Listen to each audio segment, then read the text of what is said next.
Al levantar el día, cuando los primeros calores del verano han agostado los campos, en las ganaderías de la Baja Andalucía empiezan a celebrarse las faenas de herradero. Los becerros que nacieron en el último otoño han sido separados por primera vez de sus madres y reunidos en un corralito. Para poder agarrar al becerro por una de sus patas, el vaquero usa como herramienta una cuerda amarrada al extremo de una garrocha. Otros vaqueros y zagales ayudan a mover y separar las reses para facilitar la operación.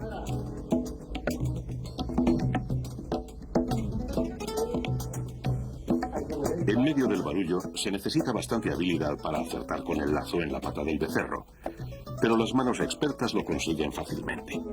En ese momento se abre la puerta de la corraleta contigua, desde la cual, tirando con brío de la maroma, los hombres introducirán al recental para marcarlo. Este es un lustroso jabonero de la ganadería de Prieto de la Cal y se resiste con todas sus fuerzas, pero finalmente es vencido por la tozudez humana.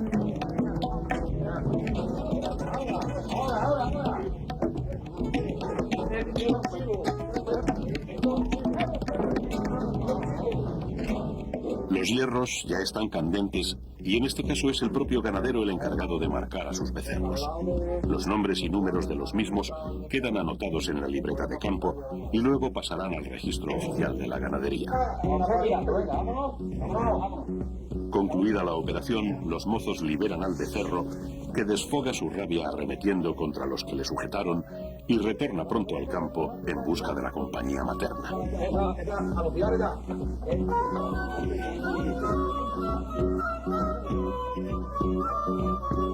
Estas mismas escenas se repiten un becerro tras otro. Así es el herradero realizado con el método tradicional. Mientras tanto, las vacas, que aún están solas, miran fijamente y al unísono hacia el lugar por donde esperan que salgan sus retoños. El recién herrado aún deambula buscando a su madre, sin darse cuenta de que ésta lo va siguiendo. Muy pronto ambos volverán a encontrarse, aunque ya estarán juntos durante muy poco tiempo. Después se hace el segundo destete, que es muy bonito, se hace a caballo, y esa es la última vez que el becerro verá a su madre, y desde entonces vivirá su vida, las hembras hasta los 3 años, o hasta que se mueran, en caso de ser seleccionadas como madres, y los toros hasta 3, 4 años, o hasta que se mueran si han sido seleccionados como padres. Al día siguiente tiene lugar el segundo destete, faena mucho más vistosa y movida que el herradero, y en la que es imprescindible la intervención de varios jinetes curtidos.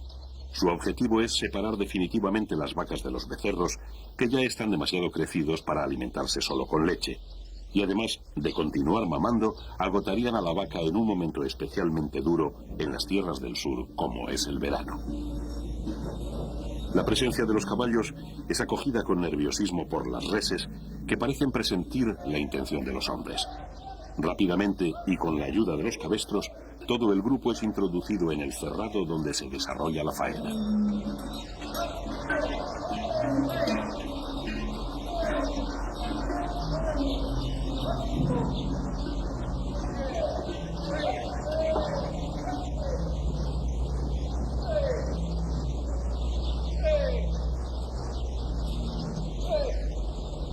Los animales forman una piña.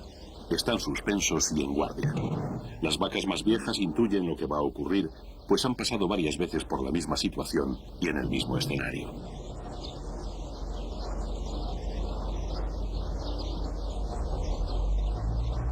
Los becerros se pegan instintivamente al costado de sus madres, pero de nuevo se hacen presentes los caballistas, quienes con quiebros precisos y galopes medidos cortan la alocada carrera de los becerros que van tras las vacas, logrando que éstas entren casi por sí mismas al cerrado vacío.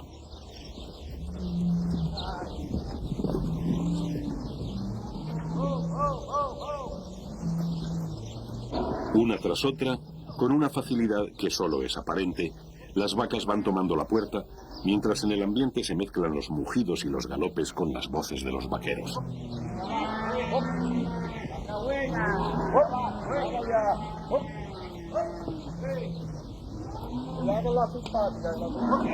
También hay vacas que se arrancan al caballo y becerros tercos en seguirlas que ponen a prueba los reflejos de los hombres. Pero finalmente la habilidad se impondrá a la fuerza y así cada vez son más los animales desahijados y más fuerte el coro de mugidos con que se llaman unos a otros.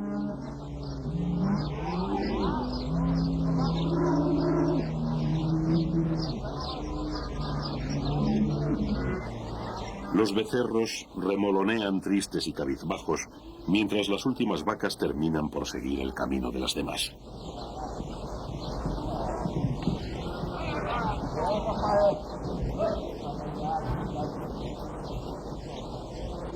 El destete ha terminado. A partir de ahora, todos los becerros de la misma camada convivirán juntos durante el resto de su vida. En todas las ganaderías bravas, las faenas de campo siguen una mecánica muy parecida. Sin embargo, algunos trabajos se realizan con métodos diferentes en unos sitios y en otros. Este es el caso del herradero.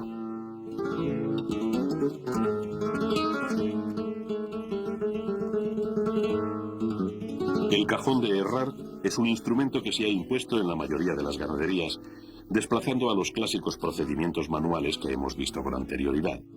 Gracias a sus sencillos mecanismos, se gana en comodidad lo que se pierde en sabor y tradición.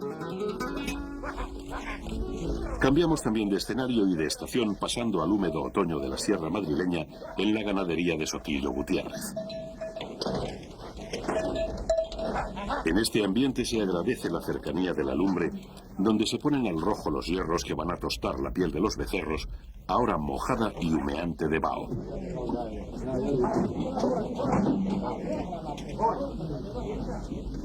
Al abrirse la compuerta, el pasillo conduce directamente al cajón, donde el becerro entra siendo inmovilizado con gran rapidez, pues conviene que se mueva lo menos posible para que los hierros queden bien marcados.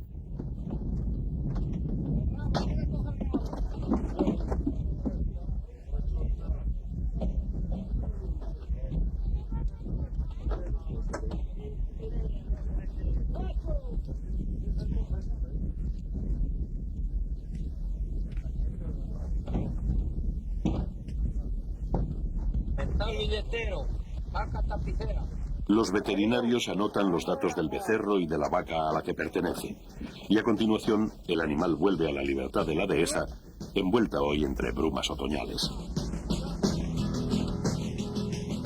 Al término del herradero, uno de los vaqueros reparte una abundante ración de heno para que los becerros se repongan mejor de la congestión sufrida. En esta, como en otras ganaderías, no hay un segundo destete, sino que los becerros han sido apartados de las vacas antes de ser marcados y no volverán con ellas.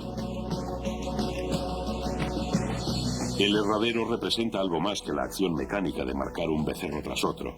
Significa el bautizo de las reses y su ingreso oficial como nuevos miembros de la ganadería con identidad propia.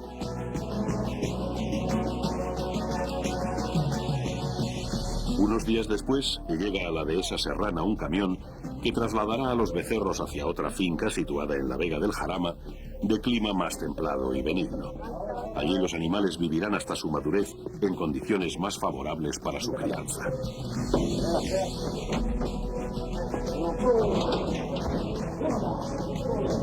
Estos traslados cortos entre fincas próximas constituyen una práctica habitual en las ganaderías bravas y tienen por objeto que el ganado aproveche los pastizales o las condiciones más idóneas de cada zona en distintas épocas del año.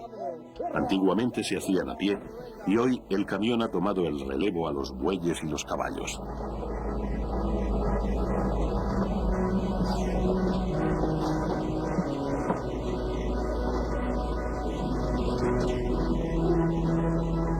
El camión tarda apenas una hora en realizar un trayecto para el que antes se empleaba una larga jornada de viaje, en la que era preciso movilizar mucho personal.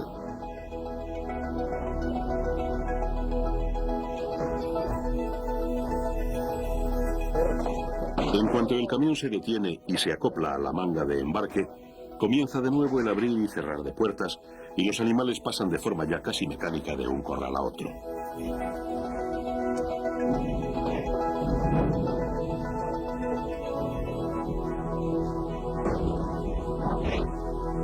Los becerros llegan a su nuevo hogar fatigados y desorientados. Han sufrido demasiados ajetreos y sobresaltos en muy pocas horas, pero a partir de ahora tendrán mucho tiempo para recuperarse.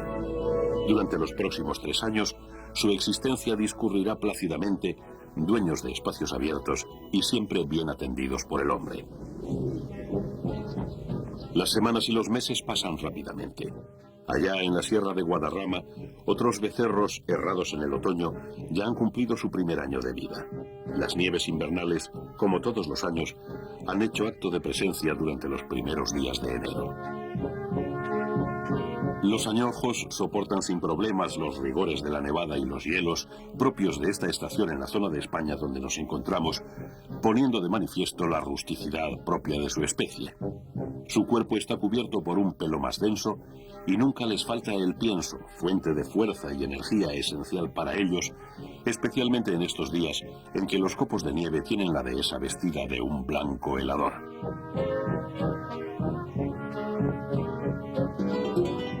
Viajamos ahora al templado invierno del sur, hasta tierras gaditanas de San José del Valle, donde radica la ganadería que dirige Alfonso Guardiola. Contemplamos diversas escenas del reparto de pienso a las camadas de novillos más jóvenes que siguen, como ordenados colegiales, la trayectoria del tractor mientras éste arroja su nutritivo regalo.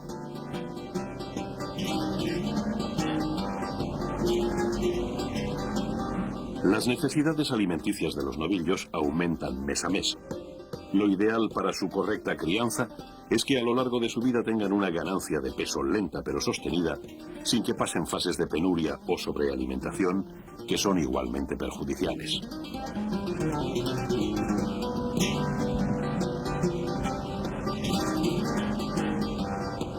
Dentro de la misma camada, algunos novillos son especialmente glotones.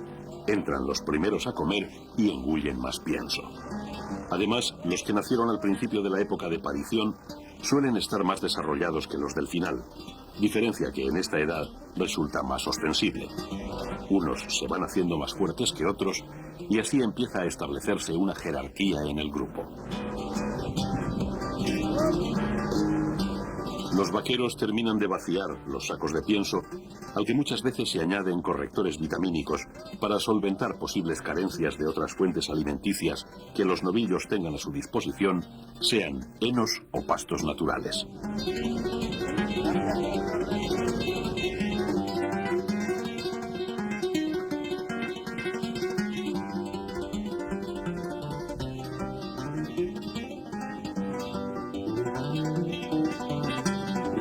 Una vez que han terminado con el pienso, los novillos se solazan pastando los brotes de hierba que cubre la ladera de la sierra hasta perderse en el valle.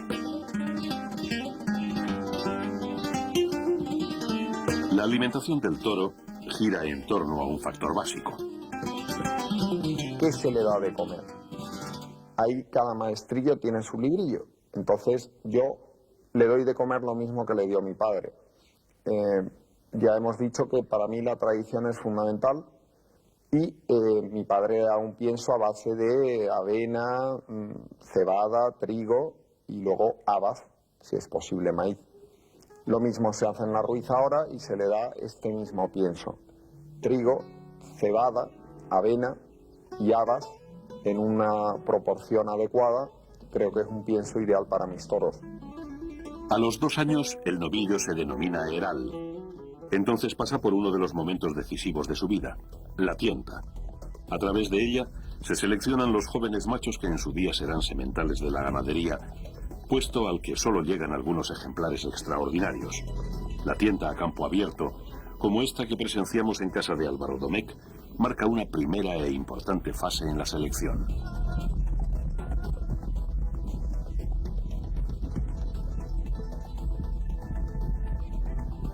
El proceso culmina con la llamada retienta o tienta en plaza, reservada solo a aquellos herales cuyo origen familiar, antecedentes y tipo morfológico sean impecables.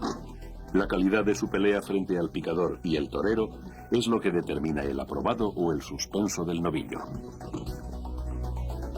Como todos los animales jóvenes, los novillos bravos pasan muchas horas del día jugando. Disfrutan revolcándose sobre la hierba para refrescarse el lomo sobre todo cuando el sol empieza a picar en primavera. Desde los primeros momentos en que inician la vida en común con sus hermanos de camada, tienen entre ellos frecuentes disputas, si bien en principio estas pueden tener más de juego que de auténtico enfrentamiento. Pero ya empiezan a marcarse, a reconocer la fuerza y el temperamento de cada uno, y así poco a poco se establecerá un líder que se impone sobre los demás y que por lo general es el más fuerte.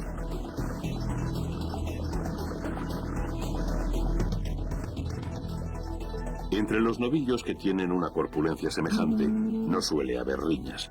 Pueden estar durante horas chocándose el testuz o rozándose la cara con los pitones sin otra intención que mantener un pulso inocente, como lo harían dos jovencitos.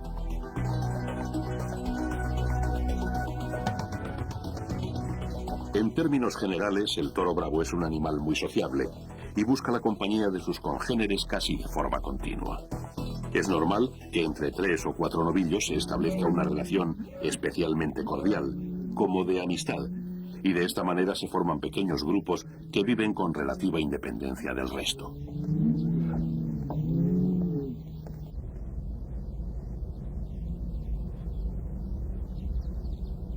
Lentamente, el carácter de los novillos se torna más irascible. Así, cuando llegan a los 3 años, las peleas son más habituales y ásperas. El juego va dando paso a la agresividad.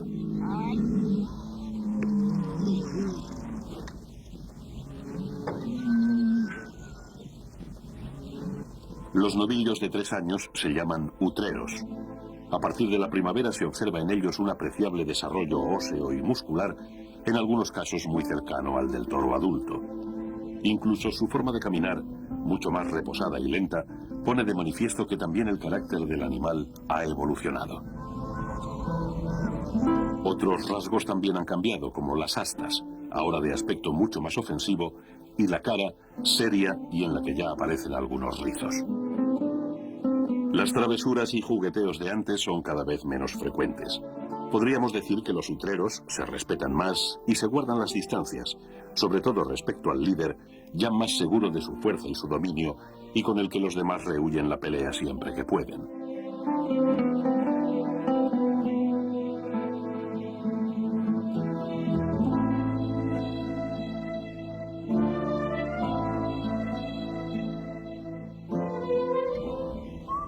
Dentro de una misma finca son habituales las conducciones de ganado de unos cercados a otros, que se realizan con varias finalidades, como son la rotación agrícola de las tierras o la separación de los animales en diferentes lotes según su edad o su desarrollo físico.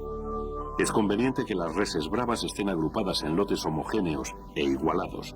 Con ello se previenen las peleas y es posible adecuar la alimentación a las necesidades bastante similares de sus miembros.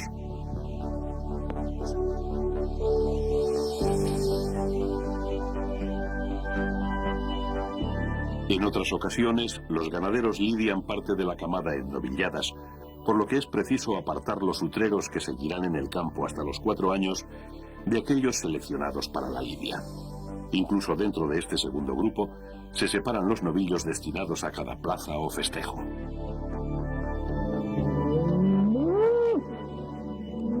Los frecuentes trasiegos dan lugar a que los novillos se acostumbren a la voz y a la presencia de los hombres que los conducen sin agobiarlos, dejando que vayan casi a su paso hasta llegar al nuevo cerrado, donde quedarán tranquilos.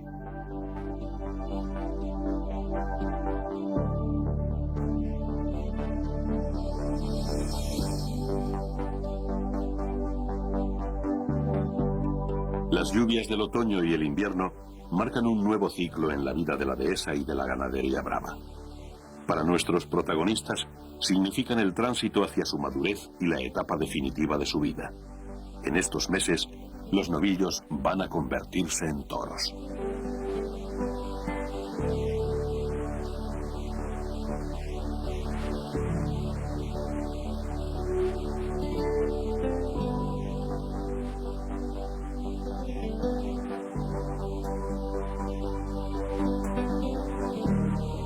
Un año más, en las tierras de Castilla, la nieve ha borrado los perfiles de la dehesa. Entre la niebla se difumina la oscura silueta de los toros de Victoriano del Río. 3 años de cuidados y esmerada crianza han transformado aquellos imberbes becerros que vimos aquí mismo en estos toros corpulentos que caminan solemnemente bajo el temporal.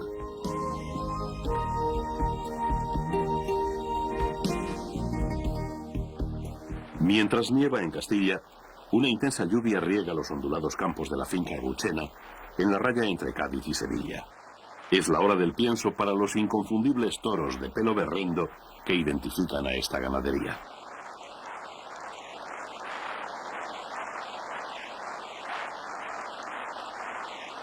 El mayoral se afana en reunirlos en torno a los comederos, donde ya tienen servido su almuerzo diario, que esta vez tomarán pasado por agua.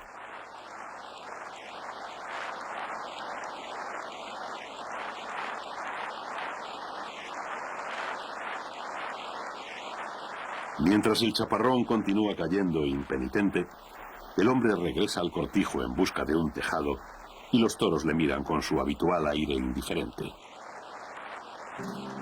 Cuando el sol ilumina de nuevo la dehesa, los toros marchan a pastar tranquilos en el lugar de su querencia, como islotes perdidos en la inmensidad del campo.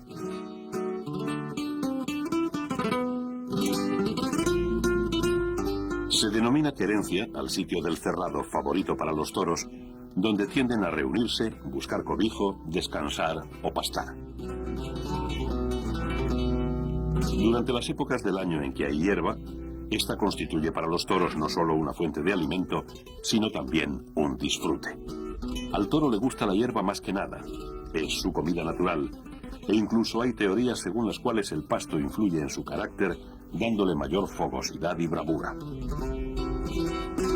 Contemplamos aquí a un hermoso toro pastando los finos tréboles que se dan en tierras de El Toruño, célebre finca situada en la localidad sevillana de Utrera.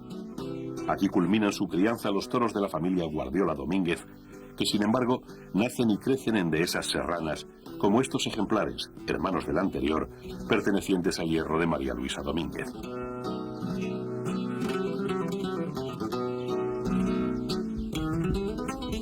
Solo con el pasto natural, el toro no podría cubrir todas sus necesidades, ni alcanzar el elevado peso, muchas veces desmedido, que hoy se le pide.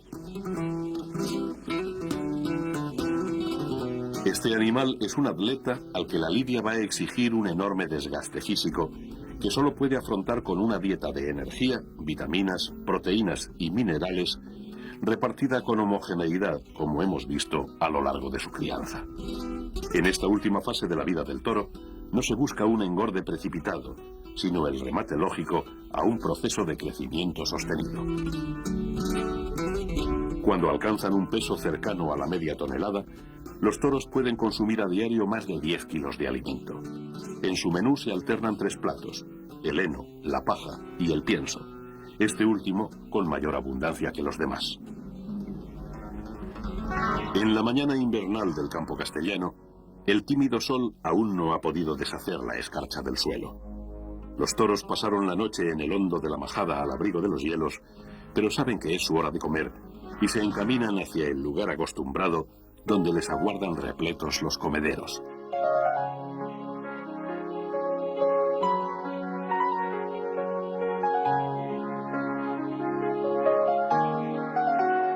Siempre hay algún toro que anda alejado de los demás, normalmente a resultas de alguna disputa. Andrés, mayoral de esta ganadería del conde de Mayalde, va en su busca para evitar que se habitúe a comer poco y se quede retrasado. Normalmente los toros tienen su propio comedero, al que cada uno acude con preferencia y rara vez comparte con otros. Conviene que el pienso se les reparta en 2 tomas diarias para facilitar su rumia y digestión. A menudo estas reuniones de la camada dan lugar a peleas. Los toros se enfrentan por entrar a comer antes que el otro o porque han tenido rencillas previas y aprovechan la cercanía para resolverlas.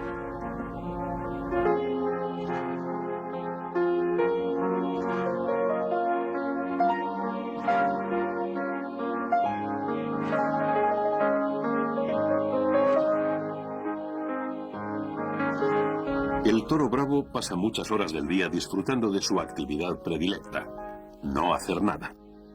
Tumbados en lo que los camperos andaluces llaman el echío, Los toros rumian con una placidez infinita, ajenos a cuanto les rodea. Tanta calma les lleva a abandonarse en brazos del sueño. Es el sesteo, una de las más habituales estampas en las dehesas de toros bravos. En estos ratos de calma, los toros casi siempre tienen la compañía inseparable de las garcillas bueyeras, aves amigas de los rumiantes, cuya piel mantienen limpia de molestos insectos. Pocos animales se atreven a acercarse demasiado al toro bravo. Sin embargo, hay algunos casos que llaman la atención por su rareza y hermosura.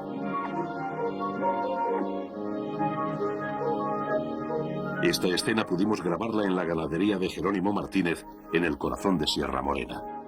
Una cierva, huida de una de las muchas monterías que se dan en esta zona, llegó días atrás al cerrado de los toros y se ha hermanado con ellos como si fuera un miembro más de la camada. La cierva sigue a los toros a todas partes.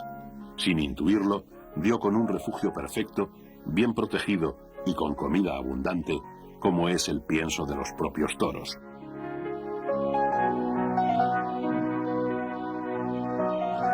Los toros también se han acostumbrado a la frágil presencia de la cierva, que incluso se cobija detrás del poderoso cuerpo de sus amigos cuando presiente alguna amenaza.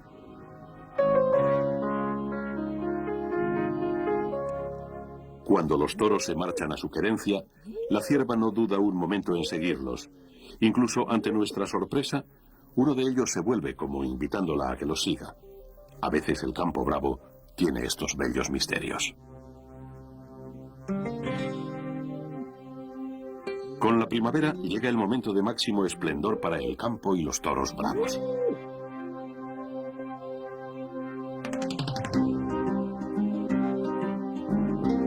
Los jaramagos en flor envuelven los cerrados de la campiña sevillana de un intenso amarillo que cubre hasta la panza a los arrogantes toros de Benítez Cubero.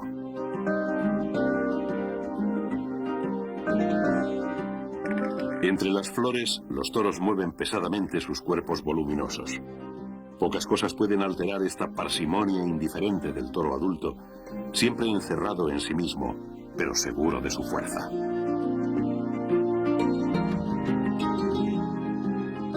Al contemplar estas imágenes, coincidimos con las reflexiones del célebre periodista Antonio Díaz Cañabate sobre el toro en el campo, cuando dijo: «Es un animal misterioso, es bravo y es noble, es fiero y parece manso, es fuerte y apenas hace uso de su fortaleza». El caminar majestuoso del toro en la dehesa se interrumpe y altera cuando percibe algún ruido o presencia extraños. Entonces levanta la cabeza desafiando a quien perturba su paz. Él siempre se considera dueño absoluto de su entorno.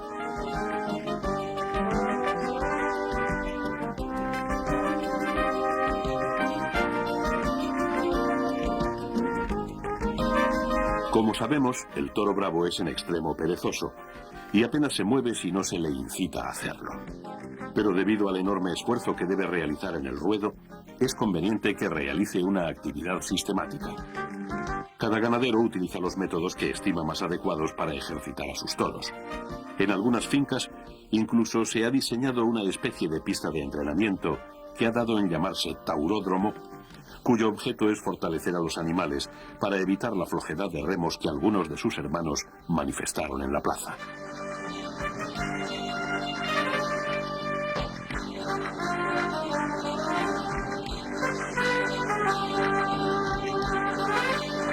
El impulsor de esta idea es Juan Pedro Domecq, que nos explica los fundamentos de la misma.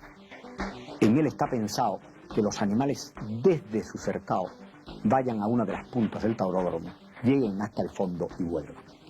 Y entonces graduamos la velocidad en que corren y la frecuencia con que corren. Es decir, empezamos corriéndolos una vez a la semana para llegar a un día sí y otro no. Y normalmente hemos visto que el toro no necesita un ejercicio violento, sino un ejercicio lento que lo muscule y le haga ensanchar su capacidad pulmonar.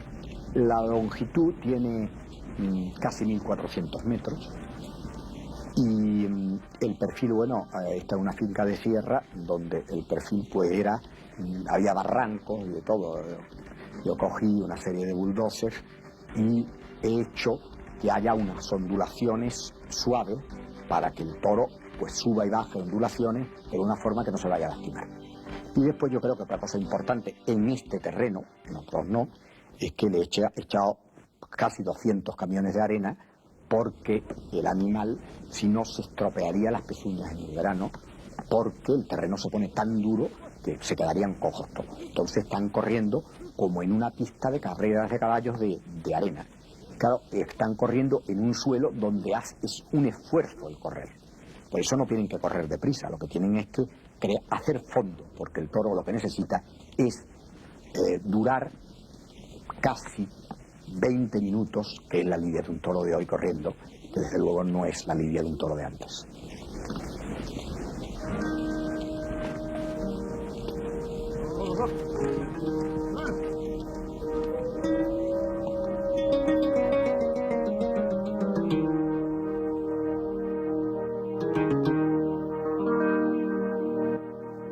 Otros ganaderos prefieren aprovechar la orografía natural de sus fincas y establecer en ellas sistemas que obliguen a los toros a moverse entre unos puntos y otros. Por ejemplo, estos toros de Arauz de Robles necesitan subir y bajar diariamente una empinada ladera para ir desde donde tienen el pienso hasta el río en el que beben. Acostumbrados a ello, los propios animales realizan el recorrido por sí mismos.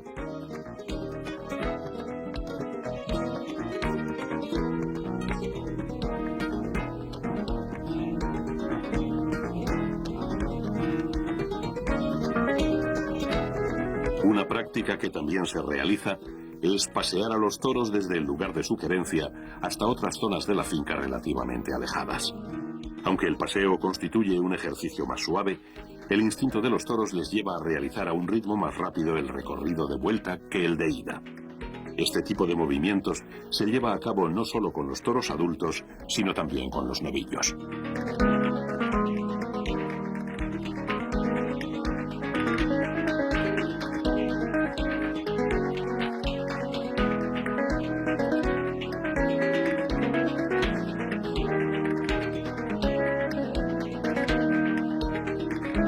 Algunos ganaderos aplican a los toros en determinadas situaciones una gimnástica más intensa, como puede ser correrlos a galope en un cerrado de perfil ondulado con subidas y bajadas suaves.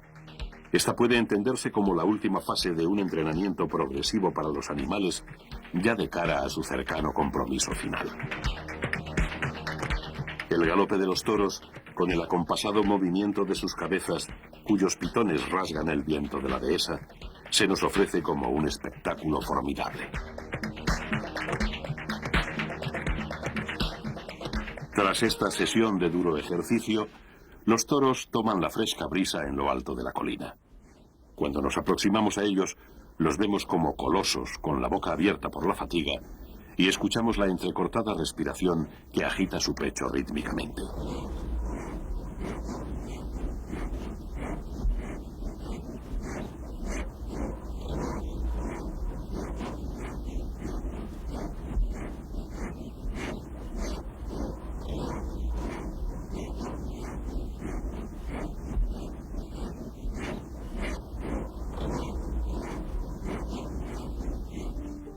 Cuando está próximo el inicio de la temporada taurina, en las ganaderías se lleva a cabo el enlotado de las distintas corridas, al igual que el año anterior se hizo con las novilladas. Enlotar significa apartar varios toros del grupo hasta componer un lote de 7 u 8 animales, entre los que en su día serán elegidos 6 para una corrida determinada.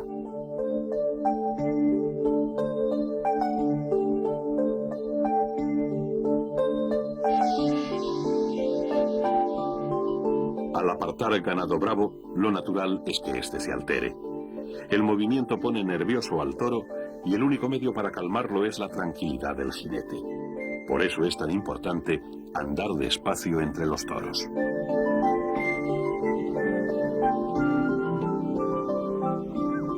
Para mover los toros, lo primero es reunirlos. Si están en un cerrado grande, pueden vivir diseminados en distintas zonas. Al juntar animales que no se conocen, a veces se extrañan y reaccionan con aspavientos o incluso de forma agresiva.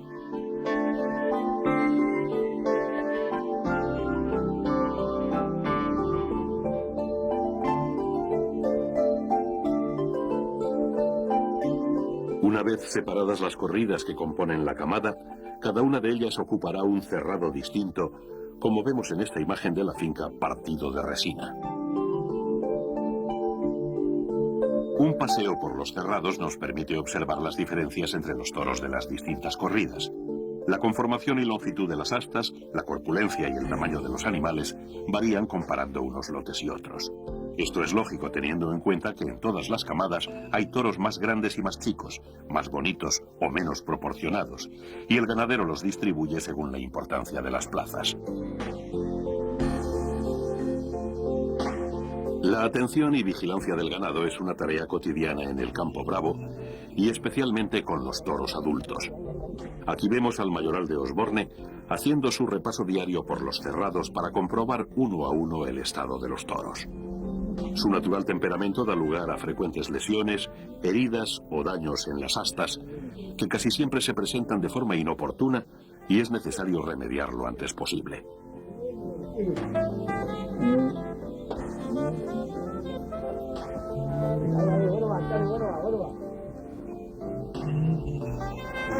Cuando llegan los primeros calores, y sobre todo en dehesas de tierras bajas o húmedas, hacen su aparición las moscas y otros tipos de insectos voladores que buscan la proximidad de los rumiantes.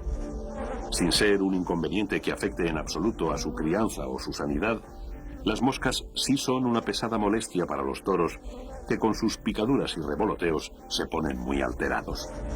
La imagen de los toros inquietos, moviendo continuamente la cola y las orejas, es habitual desde el final de la primavera en las ganaderías bravas.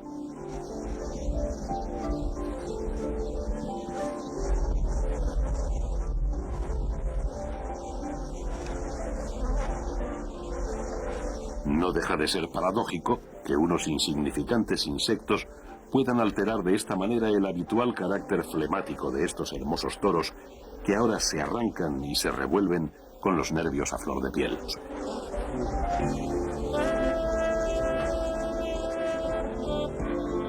Es muy frecuente que los toros claven las astas en el suelo, removiendo la tierra o las piedras.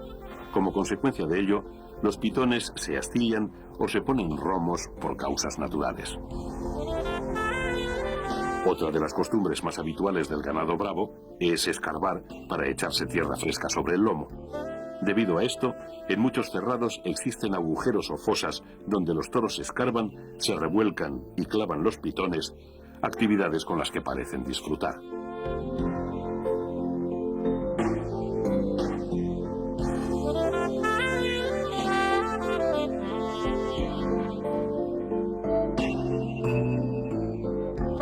A veces, la acción de escarbar está relacionada con el instinto defensivo del toro, que también escarba cuando algo le intranquiliza o presiente una amenaza próxima.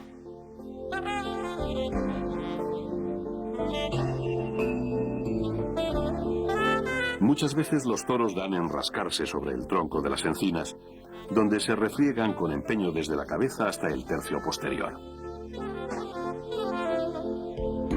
Igual que el árbol, puede servirles para satisfacer este deseo una gruesa piedra o la dureza del suelo. Estas zonas que los toros frecuentan para rascarse o escarbar se llaman, en lenguaje de campo, escarbaderos.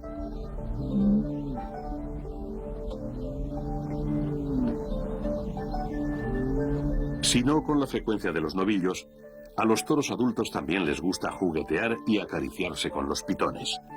Estos roces expresan en muchos casos un impulso sexual reprimido, ya que los toros de camada no disfrutan de la compañía de las vacas en ningún momento de su vida.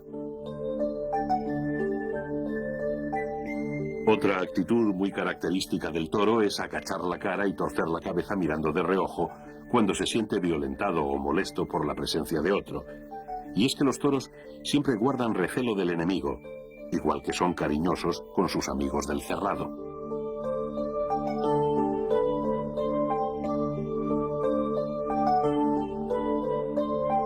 Uno de los aspectos más bellos y misteriosos del toro bravo son sus voces.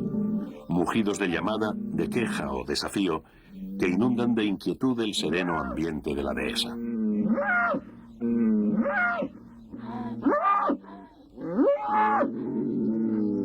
El mugido fuerte y amenazador se llama bramido o piteo.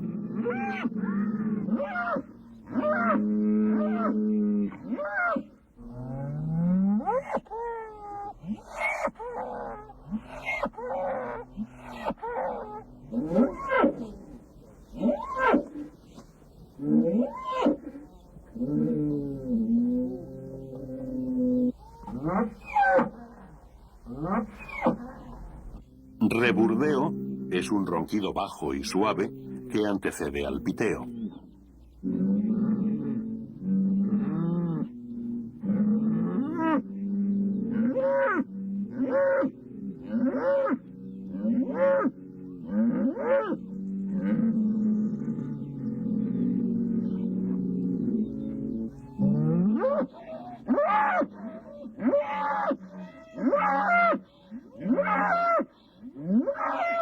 El reburdeo continuo presagia la pelea.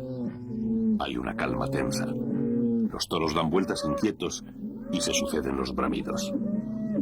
Pronto escuchamos el golpe seco de las astas en la primera arremetida.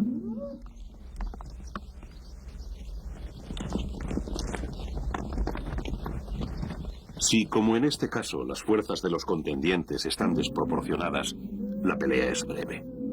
Pero cuando están igualadas, la lucha puede durar mucho más y entrar otros toros en la discordia.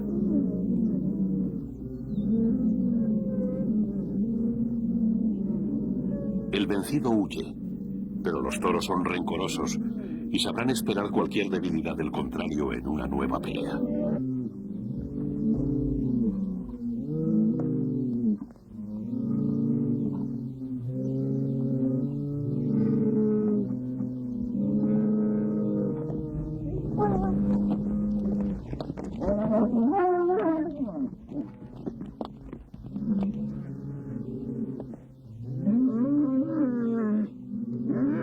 Las peleas en masa no son habituales, pero a veces se producen enfrentamientos múltiples cuando los toros se separan y se juntan de nuevo, o bien cuando llega al cerrado un toro que es desconocido para los demás.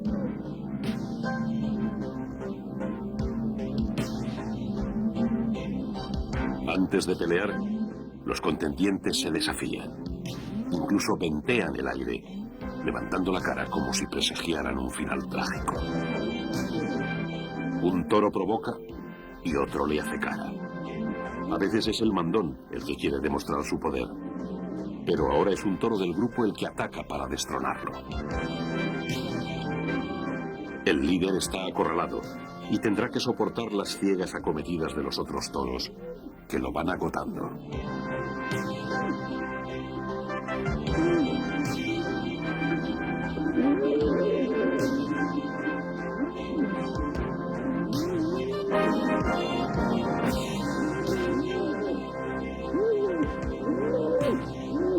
La lucha va a culminar. El aspirante se acerca despacio al toro ya herido, mirándole despectivamente de costado y embistiéndole cuando menos lo espera.